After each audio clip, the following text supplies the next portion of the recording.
오늘 제목은 있던 것이 없어져 봐야 진짜 소중함을 알게 된다. 있던 것이 없어져 봐야 진짜 소중함을 알게 된다. 라는 제목으로 말씀 나누겠습니다.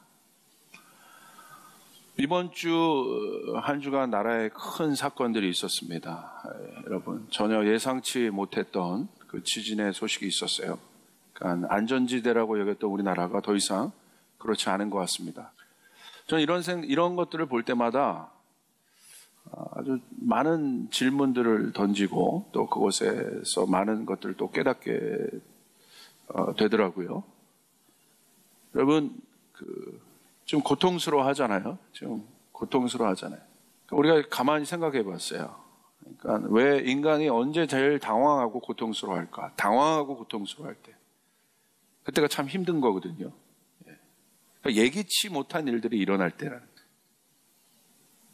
근데 예기치 못한 일들이 일어났을 때 내가 그것을 통제하고 그것을 예측할 수 있으면 괜찮은데 그렇지 못하다는 거죠. 그러니까 통제란 건 무엇입니까? 인간은 어떤 것들을, 어떤 상황과 환경을 통제할 때 인간이 안정감을 갖거든요. 내가 이렇게 다스리고 있을 때, 내가 뭔가를 컨트롤할 때. 그러니까 통제의 가장 쉬운 예는 아마 자동차 운전일 것 같아요. 서고 가고를 내가 할 수 있는 것. 그렇죠? 내가 가고 싶으면 가고, 내가 서고 싶으면 서는 것. 내가 통제하는 거잖아요.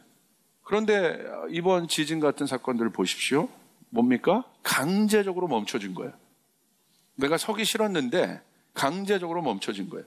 그래서 오늘 추수감사 주일 예배 때 제가 이렇게 생각을 해봤어요. 뭘 우리가 감사해야 될까? 감사할 이유 찾으면 굉장히 많은데 좀 더 구체적으로 본질적으로 우리의 신앙 안에서 무엇을 감사해야 될까? 이렇게 생각을 해봤습니다. 우리의 신앙의 본질을 알 때 우린 진짜 감사를 드릴 수 있게 돼요. 그 신앙의 본질, 항상 얘기하는 그 존재적 신앙의 어떤 핵심을 우리가 좀 많은 성경에서 볼 수 있는데 대표적으로 우리가 그것을 알 수 있는 게 바로 이 아가서입니다. 아가서의 핵심은 여러분이 잘 알고 있는 것처럼 자신이 얼마나 아름답고 소중한 존재인지를 모르는 술람미 여인을 향한 솔로몬의 사랑의 고백입니다. 아가서에서 보여주는 사랑은 신랑으로 우리에게 오실 예수님의 사랑을 가장 적절하게 설명합니다. 그래서 소중해요, 이 아가서가.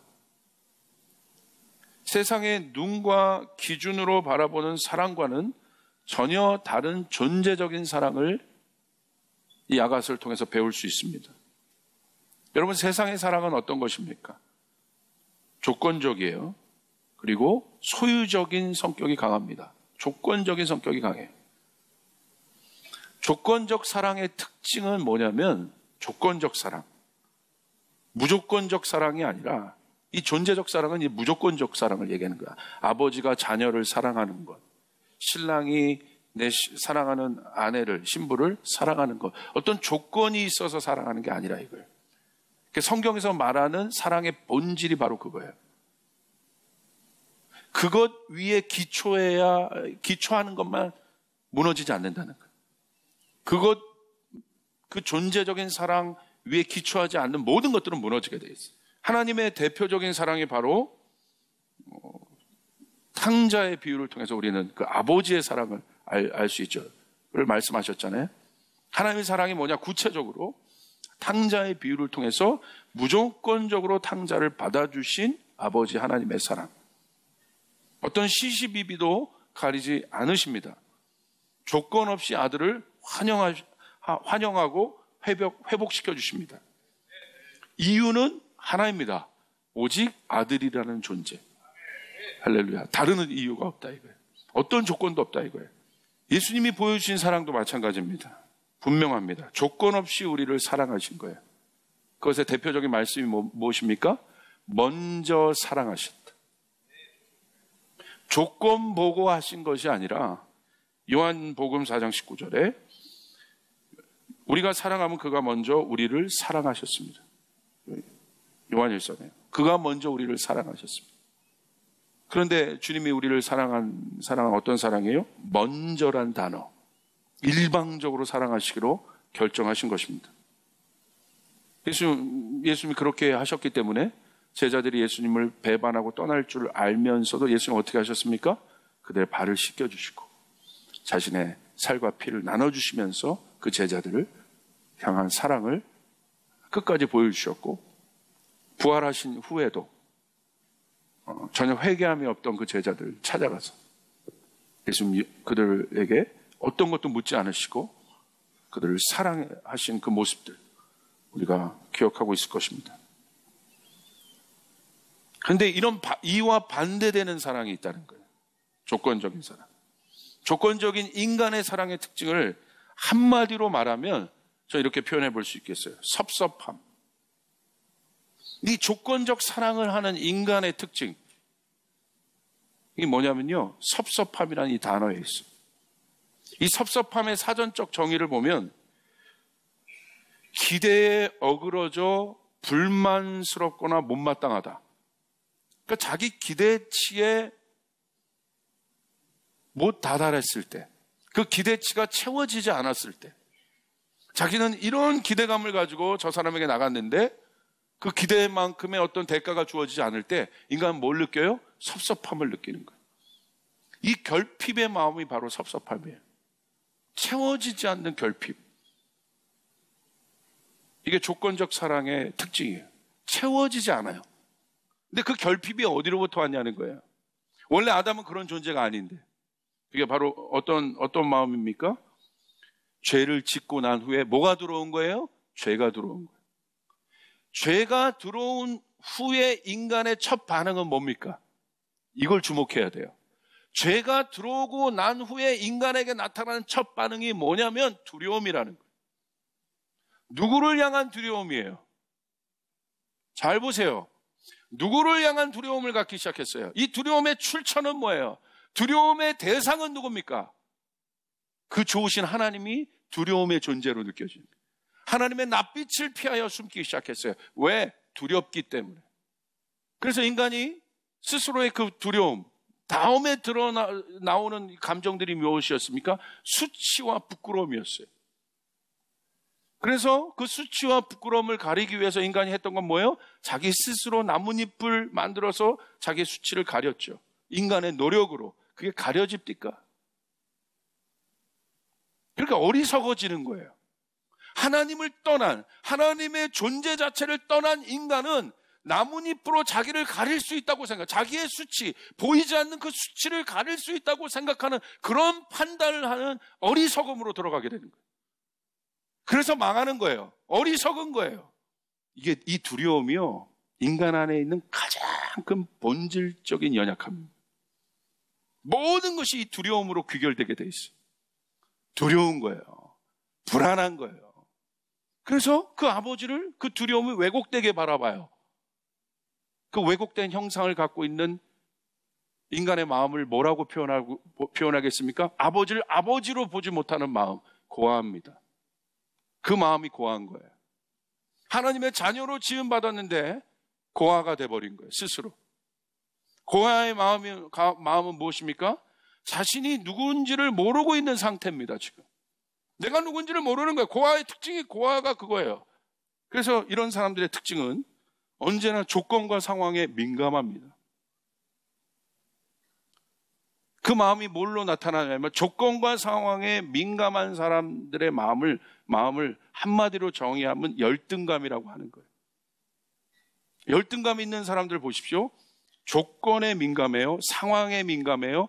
남이 나를 어떻게 보느냐에 민감해요. 나는 난데.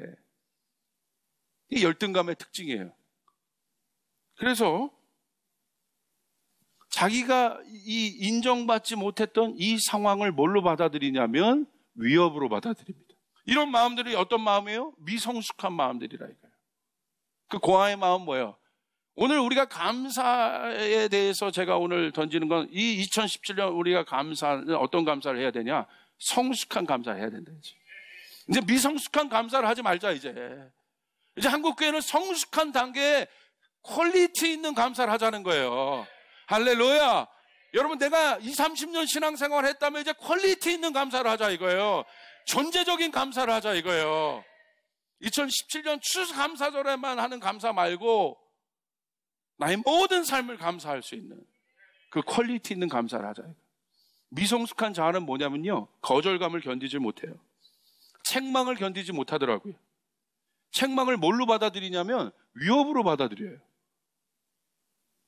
그래서 책망한 게 아닌데, 건강한 제자들은요, 책망할 때 자신을 봐요. 아, 바꿔야지, 돌이켜야지. 그런데 그렇지 않은 미성숙한 자아들을 그래서 미성숙한 자아들은 저는 책망 안 하기로 결정했어요. 좋은 게 없더라고. 일단 성숙해진 상태에 무사르 이 책망이 통하는 거지. 성숙하지도 않은데 책망을 해봤자 이게 결국 악한 영향 엄청나게 뿌려대더라고요. 그러니까 내가 주님께, 여러분의 삶 가운데 주님의 책망이 있다는 건 여러분이 성숙하다는 거예요. 할렐루야. 여러분도 여러분 자녀 보세요. 성숙한 자녀를 여러분 그래도 책망하지 않겠어요? 성숙한 자녀는 어떻게 해요? 책망을 받을 때 받아들여요. 그 상황을 받아들이고 거절감으로 받아들이지 않아요. 왜? 건강하니까. 오해하지 않는다 이거예요. 그 부모 마음을 왜곡하지 않아요. 왜? 두려움이 없어요. 부모에 대한. 아, 내가 잘못했구나. 그래서 이런 사람들 보면 뒤끝이 없어요. 깨끗해. 혼날 때, 또 그렇지 않을 때 분명해. 근데 인간들 보세요. 막 질척거려, 그냥. 이럴 때. 그리고 무엇을 잘못했는지를 스스로 찾지만, 그렇지 않은 제자들은 모든 상황을 왜곡하여 바라봅니다. 나만 미워해. 나만 미워해. 하나님은 나만 미워해. 오해합니다. 섭섭해합니다. 그래서 미성숙한 방법으로 자신의 존재감을 나타납니다. 뒤로 돌아다니기 시작하고 얼굴 피하고 다니기 시작하고 입 이만큼 나오기 시작하고 미성숙한 방법으로 자신. 벌써 내 마음에 섭섭함이 든다. 이거 고아의 마음이 들어갈 거예요. 여러분, 우리 하나님을 향해 섭섭하면 안 되는 거예요. 할렐루야. 그건 고아의 마음이에요. 주시는 분도 하나님이시오. 걷어가는 분도 하나님이시오. 나를 높이시는 분도 하나님이시오. 그렇지 않게 하실 분도 하나님이시오. 그 조건과 상황이 문제가 아니라 나는 하나님 때문에 만족하는 거예요. 그 하나님의 존재로 인하여 만족한 신앙, 그게 바로 자녀의 마음이고 그 자녀가 효도하는 거예요. 그게 감사한 거. 그게 진짜 감사한 거예요. 마음을 담은 거. 섭섭함과 이해할 수 없는 상황에서도 하나님을 신뢰하는 마음. 쫓아해 보겠습니다. 하나님, 당신을 이해할 수 없지만 당신을 신뢰합니다. 꼭 기억하십시오. 하나님, 당신을 이해할 수 없지만 하나님, 우리의 이해의 대상이 아니라 하나님, 우리의 신뢰의 대상을 믿으시길 바랍니다. 이게 존재적인 고백이에요. 여보, 내가 당신을 이해할 수 없지만 나는 당신을 신뢰해. 목사님, 내가 당신을 이해할 수 없지만 당신을 신뢰해요. 제자들 향해서 내가 너희들 이해할 수 없지만 내가 너희들 신뢰한다. 여러분, 우리는 그 고백을 해야 되는 것이에요. 할렐루야. 이해 타산에 젖은 사람들이 여러분 성도가 아니라는 거예요. 존재적인 고백, 영혼을 향한 고백을 해야 되는 거예요. 이해할 수 없지만 내가 당신을 신뢰한다. 이것이 중요합니다. 이 대표적인 케이스가 누굽니까? 욥 아니겠습니까? 욥을 통해서 배울 수 있는 것은 무엇입니까? 성숙한 믿음이에요. 하나님을 향한 욥의 믿음은 흔들림이 없었습니다. 그런 욥이 고난을 당합니다. 욥에게 있어서 제일 힘든 고난은 무엇이었겠습니까? 제일 힘든 고난은요, 자기의 모든 것이 가져간 그 상황이 힘든 게 아니라, 성경을 보십시오. 욥이 느꼈던 가장 힘든 고난은 뭐냐면 그 고통 속에서 하나님이 안 계신 것 같은 거예요. 하나님 듣고 계신가요? 내 기도를. 하나님 답 없으시잖아요. 왜? 시험 중이었으니까. 하나님 알고 계세요. 하나님은 허락하신 시험이에요. 친구들이 와서 자기를 조롱합니다. 상황들이 와서 자기의 모든 상황을 경멸하는 듯합니다. 자기를 벌레 보는 듯합니다. 그런 상황 속에서 욥이 가장 힘들었던 건 뭘까요? 그 자기의 만족이었던 그 하나님이 느껴지지 않는 거야, 더 이상. 그 하나님, 그 고통 속에서, 그 고통 자체가 힘든 것이 아니라 고통은 얼마든지 우리 인간 가운데 있을 수 있다는 거예요. 여러분, 있을 수 있어요. 할렐루야. 고통이 없다고 말하는 게 거짓 선지자라고 그랬어요. 고난이 없다고 말하는 것이 거짓 선지자라고 그랬어요. 여러분의 삶 가운데 고난이 있습니다. 기독교 신앙은 이 고난을 이겨내는 것이에요. 아멘. 이거 맞습니까? 근데 그 고통 상황, 그 고난과 고통이 있는 것은 내가 이해하겠는데, 욥이 진짜 힘든 건 뭐예요? 그 속에서 하나님이 안 계신 것 같은 하나님의 부재감이에요. 이게 힘든 거예요. 이게 바로 바닥까지 내려간 상태. 그건 어떤 상태예요? 더 이상 내가 기댈 데가 없구나. 이때 들어오는 감정들이 어떤 감정들이에요? 외로움들이죠. 절망을 넘어선 감정들입니다. 이거 나만이 있는 거야. 이 세상에 나만 있어. 지금 어디도 내가 손 잡을 데가 없어. 신락 같은 희망도 없는 단계. 하나님마저도 날 거절해 버린 것 같은 그런 마음. 욥이 그것 때문에 힘든 거예요. 그 부재함. 하나님의 임재가 아니라 하나님의 임재 속에 있었는데 갑자기 자기에게 닥쳤던 이 고난을 통한 하나님의 부재함.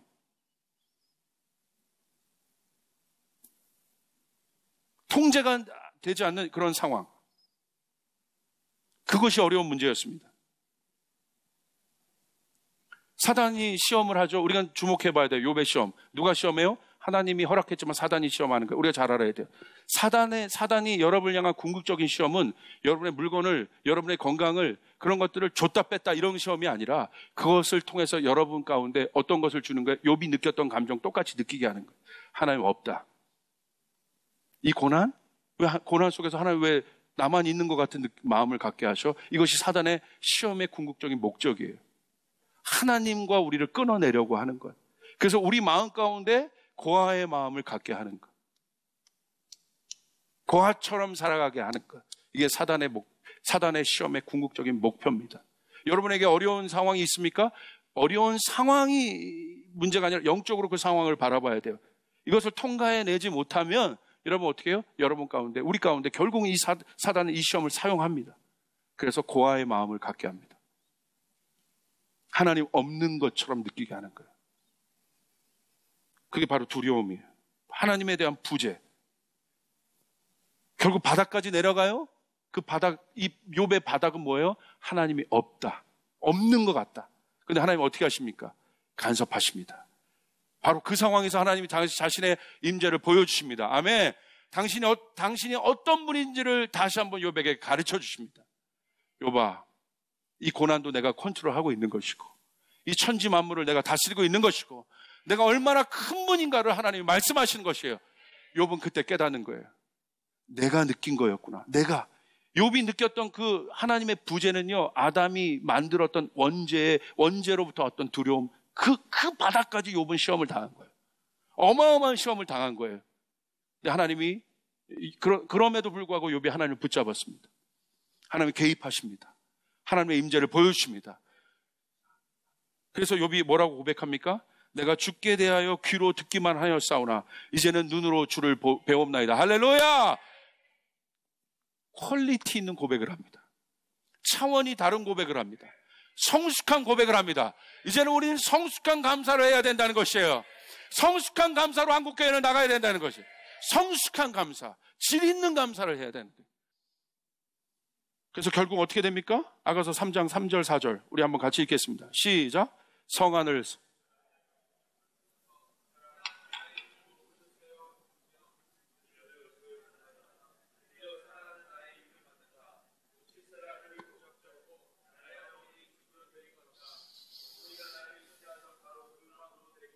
할렐루야.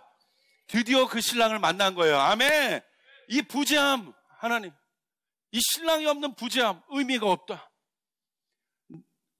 나를 정말로 존중해주고 나를 사랑해주고 나와 함께 끝까지 갈 사람은 신랑밖에 없다.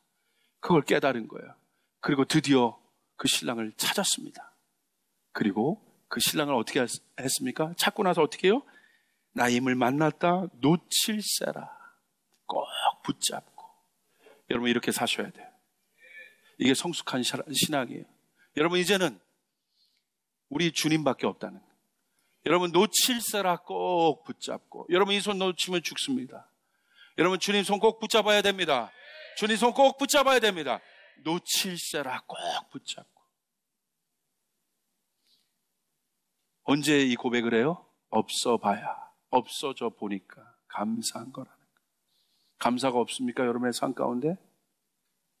어리석은 인간은 없어져 봐야 합니다. 여러분 주신 거 감사하시길 바랍니다. 여러분 모든 환경 감사하시길 바랍니다. 그때 깨달아요. 여러분 세월호 마지막 그 송별을 했지 않습니까? 부모들이. 저 보는데 눈물 나더라고. 제가 부모니까 알잖아요. 아무것도 해줄 수 없는 그 부재. 그때 깨닫는 거야. 없어 보니까 이 아들이 이렇게 소중했구나. 내가 그 아들을 위해서 이거 해라 저거 해라 그냥 뭐 해라 행복하지 않아. 그 아들에게 삶에 도움을 주는 물론 도움을 주는 것인데 공부하는 거 당연히 도움이 되죠. 삶에. 그러나 절대적인 건 아니거든.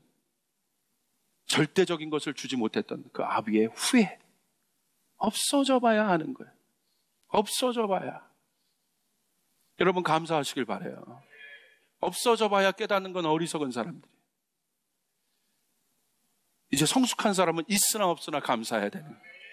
환경과 상황을 넘은 부재함이 주는 은혜가 있습니다. 결국 믿음은 무엇입니까? 어떠한 상황, 어떤 곳에서도 하나님의 존재적인 사랑을 아는 것입니다. 더 구체적으로 고난과 고통의 상황을 이겨낸 성숙한 신앙을 말합니다. 할렐루야! 이제 한국교회는 이 사랑으로 들어가야 되는 거예요. 차원이 다른 사랑으로 들어가야 되는 거예요. 더 깊은 사랑으로 들어가는 거예요. 여러분 더 깊은 사랑으로 들어가시길 바랍니다. 여러분 십자가를 보십시오. 고통입니다. 아무것도 할 수 없는 고통입니다. 예수님에게 가장 힘든 것은 사람들이 손가락질하며 조롱했던 것처럼 고통 속에 느꼈던 하나님의 부재예요. 이 부재는 뭐예요? 원죄의 뿌리입니다. 두려움, 고아. 하나님 없잖아. 난 하나님의 아들이라고 그렇게 얘기했는데 사람들이 조롱하는 거예요. 네가 하나님의 아들이거든 보이라. 사단이 우리에게 예수님에게 시험했던 시험도 항상 처음이나 마지막까지 똑같은 거예요. 하나님의 아들이거든 보이라. 하나님의 아들이거든 증명해라. 여러분 증명할 필요가 없는 것이에요. 할렐루야. 증명하라는 거예요. 여러분 그 증명으로부터 자유하시길 바랍니다. 증명으로부터 자유해야 되는 것이에요. 이게 진짜 자유예요. 참 자유. 그 부재함, 원죄의 뿌리, 그 고난, 그 고통 속에서 사단이 조롱하는 거예요. 사람들이 조롱하는 거예요.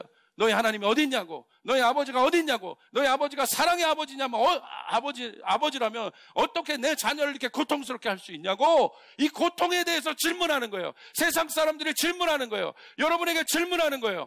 만약에 하나님이 사랑이라면 이 세상에 왜 이렇게 고통이 많은가 질문하는 거예요. 그때 우리는 대답해야 되는 거예요. 고아의 마음을 가진 사람은 대답할 수 없습니다. 그러나 예수님이 견디셨어요. 믿음으로 견디셨어요. 신뢰함으로 견디셨어요. 하나님은 사랑이신 것을 알았어요. 그래서 어떻게 했습니까? 그는 부활하셨습니다. 그는 부활하셨습니다. 하나님의 존재를 드러내셨습니다. 그 부재함을 예수님 스스로 꺾어버리신 거예요. 하나님의 믿음으로 하나님의 임재를 다시 그 임재함으로 들어가. 하나님 침묵하셨지만 그것은 침묵이 아니었다. 하나님 부재한 것 같았지만 그건 부재가 아니었다. 하나님 우리가 함께 하신 거예요. 여러분 고난과 어려운 상황이 있습니까? 하나님의 임재가 부재처럼 느끼십니까? 하나님이 여러분의 삶 가운데, 여러분의 현장 가운데 여러분 침묵하다고 느끼십니까? 여러분 속지 마시길 바랍니다. 여러분 하나님이 여러분 함께 하십니다. 이미 예수님의 영이 여러분 가운데 있습니다. 여러분에게 이미 승리가 있음을 믿음으로 고백하시길 바랍니다. 우리 이 사실을 감사해야 되는 거예요. 예언적으로 감사해야 되는 것이에요. 예언적으로 감사해야 되는 것이에요. 감사는 선포입니다. 감사는 조건을 말하는 것이 아니라 감사는 선포인 것이에요. 하나님 내가 감사하나이다. 하나님 내가 감사하나이다. 내 영혼아 감사하라. 할렐루야. 조건을 말하는 게 감사가 아니에요. 감사는 영적인 거예요. 영이 있는 사람이 하는 거예요. 하나님의 영이 있는 자들이 할 수 있는 게 감사예요. 그러므로 불평하지 마시길 바랍니다. 어느 상황에서도 감사하시길 바랍니다. 우리 주님은 선하시다. 할렐루야. 그것이 답입니다. 하나님 여러분과 함께 하십니다. 무엇을 감사하겠습니까? 존재적 신앙으로부터 오는 감사의 고백을 드려요. 아무도 나를 돌아보는 사람이 없는 그때 주님은 나를 돌아보는 유일한 분이셨다. 내가 약할 때 주님은 나에게 힘이 되어주신 유일한 분이셨다. 내가 가난할 때 주님은 나의 부유함이 되어주신 유일한 분이셨다. 내가 죄악에 빠져 더럽다고 여기고 있을 때 주님은 나에게 거룩함과 순결함이 되어주신 유일한 분이시다. 내가 절망에 빠져 있을 때 주님은 나에게 소망이 되어주신 유일한 분이시다. 내가 목마를 때 주님은 나에게 샘물이 되어주신 유일한 분이시다. 내가 길을 잃고 헤매있을 때 주님은 나에게 길이 되어주신 유일한 분이다. 이거가 감사하더라고. 제가 설교를 준비하는데 이게 감사한 거예요. 하나님 없으면 내가 어떻게 살았어요? 이 고통, 이 고난 여러분 끔찍하잖아요. 여러분 그 생각하니까 끔찍하더라고요. 고난과 고통이 우리의 삶 가운데 있잖아요. 그런데 내가 하나님을 몰랐다면 이거 어떻게 견뎠을까? 이 순간을 어떻게 견뎠을까? 그런데 내가 고난과 고통 속에서 나는 이것을 견딜 수 있는 힘이 있다. 내가 하나님을 아는 것으로 인하여 감사하다. 하나님을 아는 것으로 인하여 감사하다.